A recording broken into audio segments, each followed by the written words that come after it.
Hello, welcome to lecture 20 of second chapter of Comprehensive Data Science, Machine Learning and Artificial Intelligence course. Now, in previous lectures, we have done this thing, splitting a string of 8 words at a space and storing the words in a list and then finding the length of the string as well as the number of words in that string. Okay, so we want to carry on from there. And I forgot to mention one thing, that if you use that this much we have done, that string dot split separator equals space, you have to just write that much. And even this is not compulsory. If you don't specify any separator, then I can implicitly take default space as the separator. But there is one thing, however. The question is what to do in this kind of case. Suppose here the underscore is the separator between each successive word. Okay, or it may be asterisk, or it may be any other character which may be the separator between the successive words. So in this type of case, you should explicitly specify what is the separator. So I am specifying that my separator is this. Then you will see that string dot split is a method which can now also perfectly separate these words into a list. So it will be a list 1, 2, 3, 4, 5, and then it will count how many elements are there by length of that list. Okay, and then it will count how many characters are there in the string by length of this string. So let us check.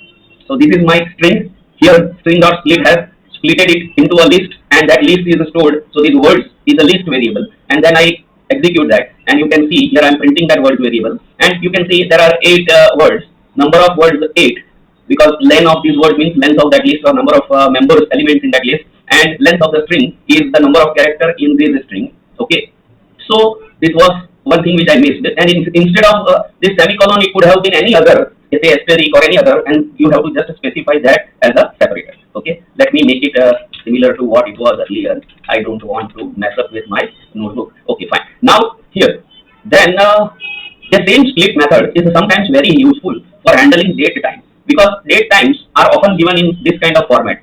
The day in 2 digits, then month. Day here means date, of course. Then month in 2 digits out of 1 to 12, and then year in 4 digits. Then sometimes if one wants to express date time very precisely, then hour, minute and second also. Now it is often required to store these all in separate tables, like for example this way. Okay, so I want to store all dates here, I want to store all months here, I want to store all year here, all hour here, all minute here, and all second here. So the question is what to do in that kind of case. So this is just a string. You can see this is just a string, and it is separated by this colon as a separator. So then you can just write string dot split and specify that colon. Even SCP word is also optional, as I said. So then date, but I again my way of doing is that I prefer to write this. Okay, for the benefit of someone who is reading the code. Okay, because explicit is always better than implicit. That is the zen of Python we have seen earlier. Similarly, namespaces are beautiful, and you should use it as much as possible. So what are those namespaces that we learned when we learned about the global scope and local scope, variable scope? So now things are becoming clear. Okay, what are the meanings of each different sentences in that zen of Python? Okay, now here this is the string. I will separate it, so it will become a list, and then I will store it in that list, and I will print that components. First, let us just see that much. So my date 12th November 2022. At the hour 14, at the minute 25, and at the second 36. Now that I can easily store in different columns by using some loop or some other that kind of structure. Okay. Then sometimes I need to express this in slightly prettier format. So I can even create a dictionary like this. That what is this first element? By looking at it, it is not becoming clear. 12 may be hour also, 12 may be date also, 12 may be month also. So what is this? So you can just write clearly that this is day, and then this list, its indexing starts from 0. The name of the list is components. So components 0. So that will be day. So this is my day. Similarly, components 1, first element or first index element, that is this. So that is second index element, index 2, then that is this. Then we can store them in a dictionary. Dictionary is always a key value pair which are comma separated. Okay. So this is one key value pair, this is another key value pair, this is another key value pair, and all are separated by a comma. So key is always enclosed in quotes. Values are not enclosed in quotes. Then you can execute this, and then you can print it, and you will see that now it is prettier format, that now everything is clear, what is day, what is date, and everything. So you can create your data frame. Data frame is nothing but something like this which I showed, this kind of table, Excel table or something similar to that, in which dates are stored here, months are stored here, and for one record you may not understand the importance of this, but think about the situation where there are 10,000 such records or maybe more than that. Now you are you are asked to split it. Will you hire one person who will split all that and copy paste these into one column of Excel, copy paste these into another column of Excel, copy paste these into another column of Excel, and so on? No, you will not do it. You will just write a Python script for that. Okay. Now this date time string. Here this is explanation of it. So I don't think I need to do it because I have already explained everything. Now such splitting is required if you are say aviation data analyst. Suppose you are asked to do the analysis of flights for 365 days or 1 year from a busy airport like Heathrow or Mumbai, and every day there are at least 100 flights which are taking off and which are landing. And in the aviation industry, the date and time has to be expressed with much precision. Not only that, you have to still do time zone corrections when flight goes from one country to a very distant country. So at that time, such conversion will be required. Okay. Practical examples are good because that will make you interested. Now this is a join operator. Now how to join two strings? So first, this was actually already earlier done. We have done this while doing this plus operator. This is also called operator overriding. That plus operator usually adds two numbers. For example, if I write 5 plus 2, then its two operands are numbers, 5 and 2. So Python understands that I have to do mathematical addition. But if its two operands are string, for example, string 1, then plus some space string, here there is a space, remember, this is the two quotes are not adjacent to each other, one space is there. And then there is a string 2. String 2 is world. Now, if I write plus operator here and plus operator here, then Python implicitly understands that this time it does not have to do mathematical operation, but it has to concatenate these two strings. So, if I do that much, let me comment out this part. This is another way of doing concatenation, but we don't want to do that. So, let me do first only this much part. So, we all know that hello will be printed here because that is my string 1. World will be printed here because that is my string 2, and this is the space between them. So, hello world will be printed. Okay, fine. This much we know, but sometimes for concatenation, we often need to use this join method. Okay, and that join method is used for more complex concatenations. So I am again finding same concatenated string, but I am specifying that now I am finding concatenated string by join method. Okay, so this time I am giving such different name. And how to find it? Then the method is exactly same as this: string 1 plus space plus string 2. But instead of plus, you have to make comma and put all these three in a list. So you can see that this is that list. Okay, string 1, comma, then that other string, space string, then string 2, and everything is put in a list. That list is passed as an argument to this join method, dot join. Okay, so it is passed as an argument, and this initially is also absolutely necessary. That is just a syntax decided by Python, a rule you can say. And if I do that way, then also it will create exactly similar list. That is hello, comma, space, comma, world, and that all elements of that list will be joined together, concatenated together by this join operator, and this symbol, as I said, is necessary. Let us try to print this second way also, and you can see that by second way, concatenated method with join, you get the same hello world. Okay, so here the explanation is given that how that join works. And suppose you forgot this everything, then there is no need to panic about this, because programming is not like social study or that kind of subject where you have history, where you have to remember everything. Suppose you forgot this, then you can just write help, and in that join method, and dot join. Okay, dot join perhaps. Oh, sorry, I forgot to put that parenthesis.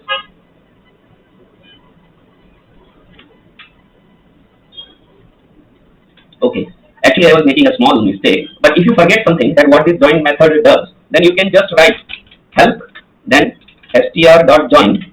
Remember here that parenthesis is not there. When you use join method, at the time that parenthesis is required, but when you are finding the help messages about that join method, that is what the join method can do and how to use it. So at that time you will not use the parenthesis after the word join, and then you will execute this. Then you will, the help is displayed. The join is a method which is applied on itself. That is on whatever string or any iterable list or wherever you apply that, that there you can use that join method. And it is example is also given. Now that shows the importance of this thing. If you don't write anything, then the string will be joined with a space. So again, this means the default separator, that is the space. But if you want that your strings are joined and in between them there is some dot or full stop symbol, so then you can use this kind of construction. Here you can carefully see this thing, that in that part here a dot or full stop is provided. Then it will join these three strings which are inside the list as every.pq.rs. Okay.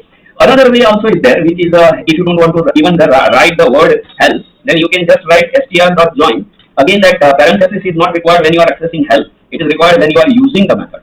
That was the mistake which I was doing. And if I press enter, then saying help is displayed. Okay, this is called the signature of the method. This is called doc string. We are going to see what is the doc string, but that gives all the information about what that method is capable of doing. They also helpfully give one example. So this is not like history kind of class, and therefore you don't need to remember facts. Programming is more about like debugging thing. If you are stuck somewhere, then you have to just find out using help. Okay, and that will be very helpful for someone who is trying to become a full stack data scientist, because today you will be working with Python, tomorrow you are developing the front end, you will be working with HTML, tomorrow you will be working with CSS, maybe you are working with database, SQL. How will you remember everything? So then the help etc. can be accessed from there only. Okay, now this is next script.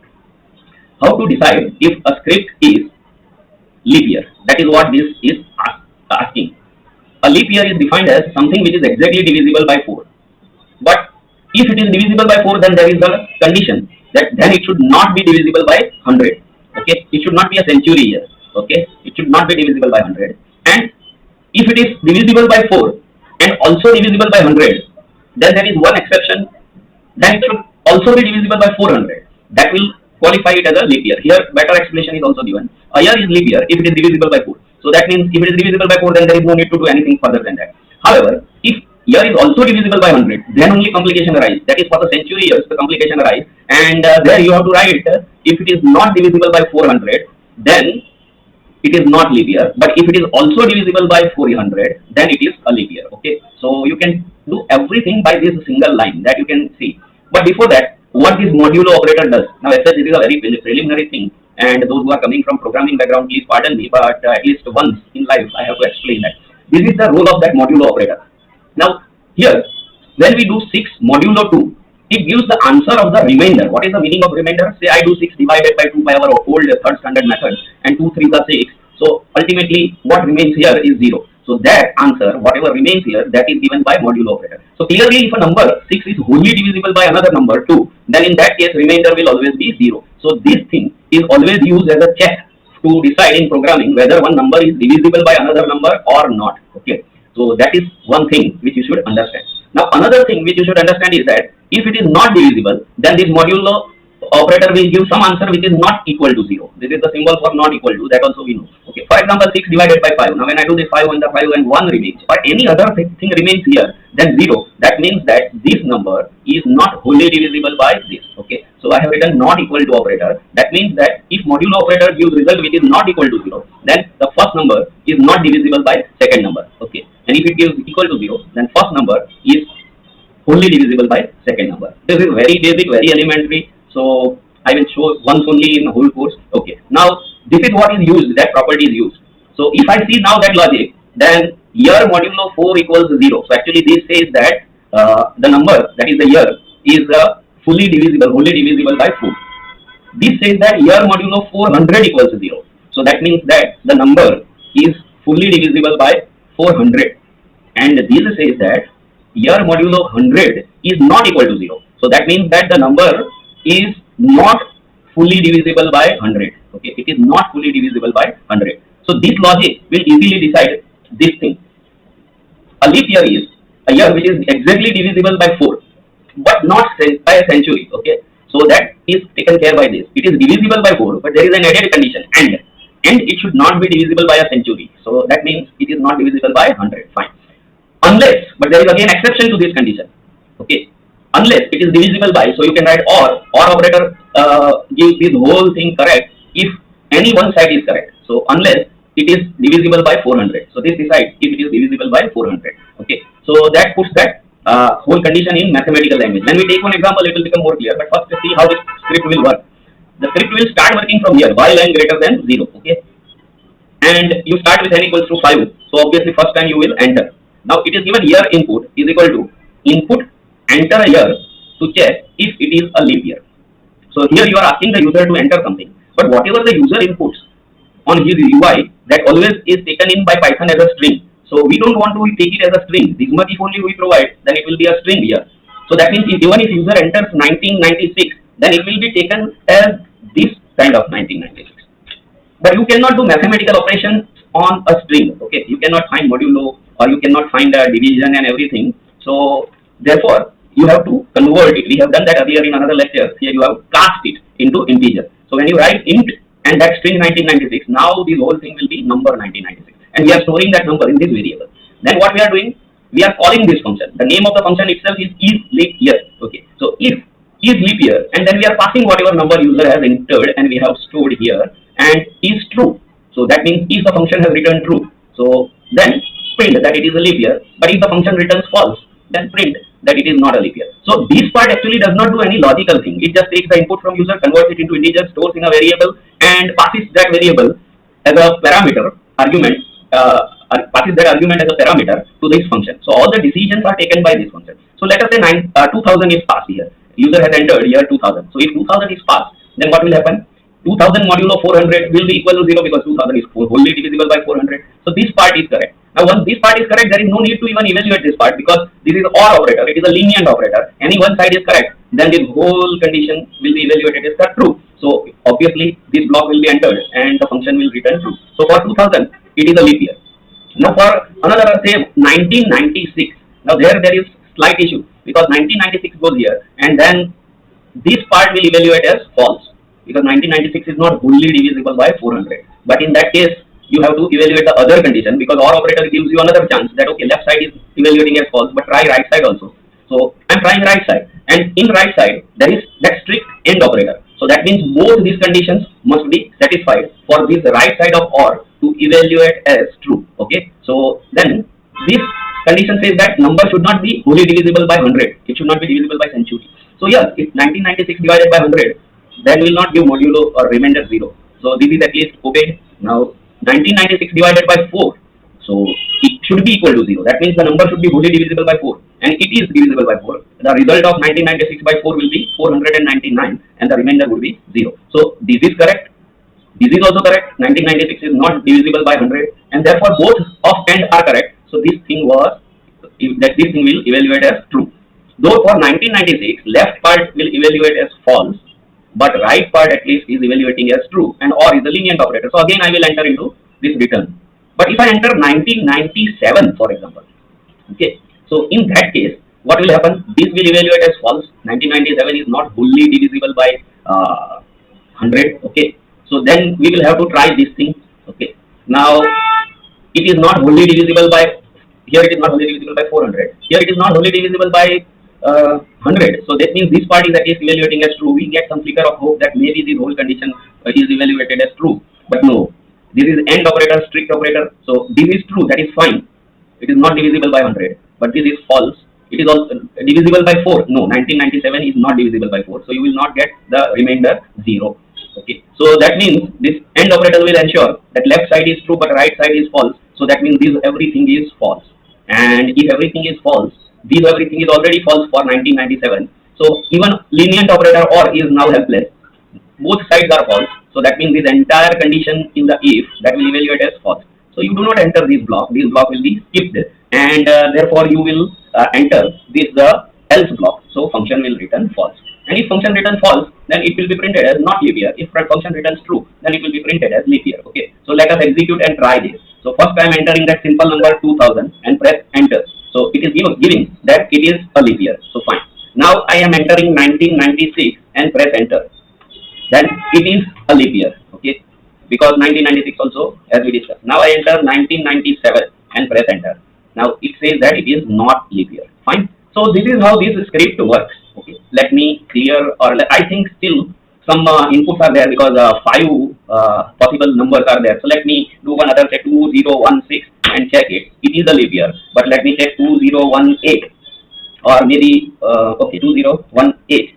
So then it is not a leap year. Now where such things are useful, they are useful in finance, etc. Because there are investors who invest say billions and billions of dollars, and every 4 years a leap year comes which has 366 days instead of 365 days, or which has 29 days in February instead of 28 days. Now if you forget to provide for that in your program, then that person will lose 1 day of interest, and on billions of dollars of investment, that would be a big amount, as they can sue the financial company that you are siphoning of my interest. So therefore such errors one has to consider while he is dealing with a long range of years. Okay, so this one must understand. That is the use of this script.